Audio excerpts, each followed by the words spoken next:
नमस्कार, स्वागत है आप सभी का। आप सुन रहे हैं अपने दोस्त अर्जनिल को। सेहत सही लाभकारी कार्यक्रम के तहत हम आज आप पहुंचे हैं ओमवीर हॉस्पिटल पे। और स्वास्थ्य ही जीवन की असली पूंजी होती है और समय समय पर की गई जानकारी व सावधानी हमें बड़ी बीमारियों से बचा सकती है। आज हम एक ऐसे विषय पर बात करने जा रहे हैं जो महिलाओं के स्वास्थ्य से गहराई से जुड़ा हुआ है, जिसे हम कहते हैं सर्वाइकल कैंसर। एक ऐसी बीमारी जिससे समय रहते पहचान और सही टीकाकरण व देखभाल से बचा जा सकता है, लेकिन अफसोस की बात है कि जानकारी के अभाव में कई महिलाएं इसकी चपेट में आ जाती हैं। तो आइए इस जरूरी मुद्दे पर अधिक समझ और अधिक समाधान के लिए हमारे साथ जुड़ रही हैं वरिष्ठ स्त्री रोग विशेषज्ञ डॉक्टर अर्चना चौधरी जी, जो हमें बताएंगे कि सर्वाइकल कैंसर क्या है, इसके लक्षण क्या होते हैं, इससे कैसे बचा जा सकता है और क्या है इसका इलाज।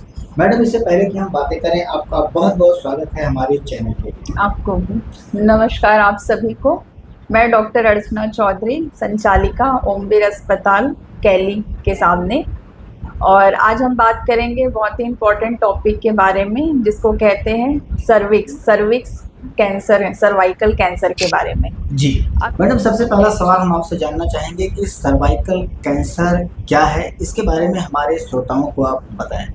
देखिए, सर्वाइकल कैंसर के बारे में जो हम लोग बात करने वाले हैं आज, ये बहुत ही इम्पोर्टेंट टॉपिक है, क्योंकि ये कैंसर जो है वर्ल्ड का सेकंड मोस्ट कॉमन कैंसर है, जिसमें वुमेन की सबसे ज़्यादा डेथ होती है अगर समय पे हम लोग को नहीं पता चले। जी। तो सर्विक्स क्या होती है, पहले हम इसके बारे में आपको बताते हैं। सर्विक्स क्या होता है? यूट्रस जो होता है, यूट्रस एक बॉडी है और सर्विक्स जो है उसका एक पार्ट है। ठीक है सर, जैसे सर्विक्स जो होती है बच्चेदानी का मुंह कहा जाता है। तो आज हम बात करेंगे बच्चेदानी के मुंह के कैंसर के बारे में।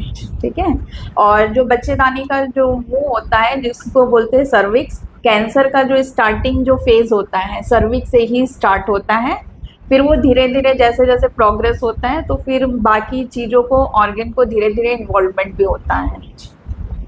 जी मैडम, सर्वाइकल कैंसर जो आपने बताया, इसके लक्षण क्या क्या होते हैं, हमारे श्रोताओं को आप ये भी बताएं। देखिए, सर्विक्स का जो कैंसर होता है, बच्चेदानी के मुंह का कैंसर, उसके बहुत सारे कारण हैं। ठीक है, सबसे पहला कारण जो होता है महिलाओं में क्रॉनिकली डिस्चार्ज होना। क्रॉनिकली डिस्चार्ज होता है, उसमें गंदी स्मेल आती है, फाउल स्मेल आती है। ठीक है, सेकंड मोस्ट कॉमन होता है post coital bleeding. Post coital bleeding होता है bleeding after intercourse. Third most common cause होता है अर्ली मेनार्की, जिसका स्टार्ट होता है। ठीक है, जिसका मासिक धर्म जल्दी चालू हो जाता है। जो फीमेल जो रहती है मोस्ट सेक्सुअली एक्टिव फीमेल रहती है, जिसके मल्टीपल सेक्स पार्टनर्स हैं। और क्या और एक कारण होता है पोस्ट मेनोपॉजल ब्लीडिंग, मतलब आपका मासिक धर्म खत्म हो गया है, उसके बाद आपको रुक रुक के ऑन एंड ऑफ ब्लीडिंग हो रही है। तो ये सब कारण जो होते हैं सर्वाइकल कैंसर के जो रहते हैं, ये सब कॉजेज होते हैं। जी मैडम, हम इसके सर्वाइकल कैंसर के लक्षणों के बारे में भी हम आपसे जानना चाहेंगे। देखिए, लक्षण तो जो लक्षण रहता है सबसे पहले मतलब लंबे समय से उसको डिस्चार्ज आने लगता है, उसकी इम्यूनिटी उसके कारण कम हो जाती है। दूसरा है न्यूट्रिशन की डेफिशिएंसी है और उसको अवेयर नहीं रहती है। ठीक है, वैसी फीमेल जो रहती है वो अवेयर भी नहीं रहती है, अवेयरनेस की कमी के कारण। तीसरा वही कारण है मल्टीपल सेक्सुअल पार्टनर्स हैं जिसके, है ना, जो पोस्ट कॉइटल ब्लीडिंग रहती है। ये सब जो है उसके कारण होते हैं जिस वजह से सर्वाइक्स का कैंसर होता है। ठीक है, अब लक्षण की हम बात करेंगे। लक्षण और कारण जो रहते हैं, जैसे ये हमें आई है पेशेंट, ये सब सिम्टम बता रही है। पहला जो कारण होता है पोस्ट मेनोपॉजल ब्लीडिंग जिसे बोलते हैं। जो पोस्ट मेनोपॉजल ब्लीडिंग जो रहता है सबसे मेन कॉज रहता है, और जो पोस्ट कॉइटल ब्लीडिंग रहता है ये भी एक विशेष कारण है। तो ये सब कारण जो है, जैसे पेशेंट आती है तो हमें ये सब चीज़ वो बताने लगती है कि मैडम कई दिनों से हमें जो है ब्लीडिंग रुक रुक के भी हो रही है, हैवी ब्लीडिंग हो रही है। तो ये सब धीरे धीरे वो हमें सिम्टम बताने लगती हैं। ठीक है मैडम, हम आपसे ये भी जानना चाहेंगे कि सर्वाइकल कैंसर के इलाज क्या है और ये कैसे पता करें कि हमें सर्वाइकल कैंसर हुआ है। सर्वाइकल कैंसर जो है बहुत ही इम्पोर्टेंट टॉपिक जो आज हम लोग कवर कर रहे हैं। ये होता है बेसिकली एक स्क्रीनिंग होता है। सर्वाइकल कैंसर जो रहता है कई बार एसिम्टोमेटिक रहता है और इसके सिम्टम्स हमें पता चलने लगते हैं पेशेंट जैसे जैसे हमें बताने लगता है। वो जैसे अपनी प्रॉब्लम शेयर करता है, जैसे क्रॉनिकली डिस्चार्ज है, ये सब है, तो हम लोग एक बार उसको पेशेंट को एग्जामिन करते हैं। एग्जामिन आपको बस ऐसे नहीं कि अल्ट्रासाउंड से एग्जामिन किया जाता है, उसको प्रॉपर ओपीडी बेसिस पे हम लोग पर स्पेक्युलम एग्जामिनेशन करते हैं, मतलब अपनी आंखों से उसकी सर्विक्स को देखते हैं। फिर उसकी सर्विक्स में क्या क्या हमें लग रहा है, किस टाइप का डिस्चार्ज हो रहा है, स्मेल कैसी है, ठीक है, वहाँ पे बहुत ज़्यादा सफ़ेद सफ़ेद एरिया तो नहीं दिख रहा है, बहुत ज़्यादा इन्फेक्टिव तो नहीं दिख रहा है, ठीक है, उसमें कहीं किसी प्रकार की कोई ग्रोथ तो नहीं दिख रही है जो ब्लीड भी कर रही है टच करने से। तो हम लोग पहले पर स्पेक्युलम एग्जामिनेशन जो है उसका करके देखते हैं।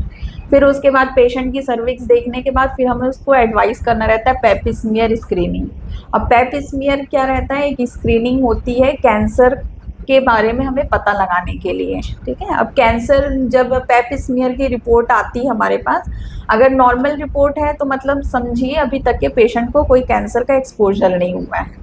अगर मान लो उसमें एबनॉर्मल हमें सेल्स दिख रहे हैं, डिस्प्लास्टिक सेल्स कहते हैं, अगर हमें कोई एबनॉर्मेलिटी दिख रही है तो फिर हम लोग उसका फर्दर इन्वेस्टिगेशन करवाते हैं, वो होता है कोल्पोस्कोपी। कोल्पोस्कोपी रहती है एक मशीन के द्वारा एक जांच की जाती है बच्चेदानी के मुंह की। फिर अगर हम लोग सर ये जब कोल्पोस्कोपी करवाते हैं फिर उसके बाद हम लोग अपनी डायग्नोसिस कंफर्म करवाते हैं। मान लो वहाँ हमें किसी तरीके का ग्रोथ लग रहा है तो उसकी पंच बायोप्सी भेजी जाती है, बायोप्सी का फिर वेट किया जाता है। फिर उसके बाद हम लोग धीरे धीरे स्टेजेस इसका डिसाइड करते हैं कि कैंसर के कौन से स्टेज में है, सर्विक्स के स्टेज जैसे 4 प्रकार के होते हैं इसके स्टेजेस, ठीक है। जो कैंसर जो रहता है सर्विक्स का स्टेज 1 एंड स्टेज 2, ये क्या है, ये आराम से इसको ट्रीट कर सकते हैं। बट जैसे ही कैंसर एडवांस स्टेज में होता है, ठीक है, एक बार स्टेज 3 या स्टेज 4 में पहुंच गया, मतलब वो सराउंडिंग एरिया में इन्वॉल्वमेंट ले रहा है, फिर उसकी मेटास्टेसिस हो रही है लंग्स में, बाकी अदर ऑर्गन्स में, तो वो 4th स्टेज रहता है, दैट आर नॉन ऑपरेबल है ना, उसको हम लोग ट्रीट नहीं कर पाते हैं। तो ये तो हो गया हमारे, ये जो रहेगा स्क्रीनिंग का प्रोसेस हो गया।